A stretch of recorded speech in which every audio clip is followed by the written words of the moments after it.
one. Welcome to A Teacher's Guide to Evaluating Websites. Today we're going to be talking about the importance of evaluating educational websites.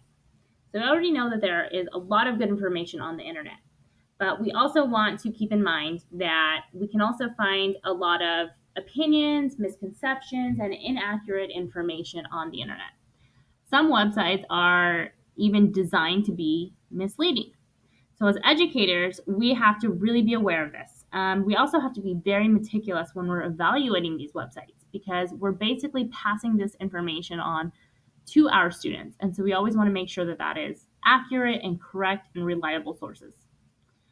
So, that being said, we have come up with some strategies and tips for evaluating educational websites. So, when evaluating these websites, we want to check things like the URL, the dates, the sponsors, and the references. All of these things can give us hints as to whether or not the website is in fact credible. And this is in no way an all-inclusive list. There are other ways, that we can go about checking to verify the credibility of a website. But these are just some of the basics that we want to keep an eye out for and start with.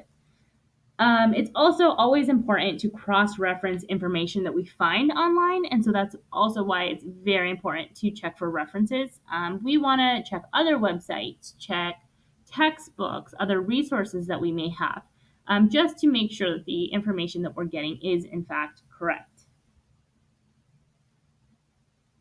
Now, because this is such a broad topic, it can seem a little bit overwhelming when we are initially introducing this to students.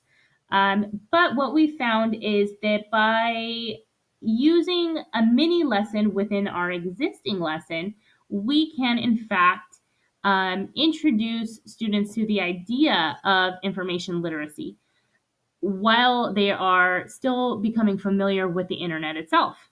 So they should be aware of what website evaluation is and how they can go about that. So we've made a basic CARS checklist that we turn into a mini lesson that would go into one of our general lessons. And this would just basically help the general improvement of information literacy for the students. So the CARS checklist is made of four categories: credibility, accuracy, reasonableness, and support. And based on these four categories, students would be able to basically have a checklist and determine whether or not they felt the website was in fact credible. And this is a skill that they are definitely going to learn over time and is going to be a big, big, big part of them, learning to be good, smart users of the internet.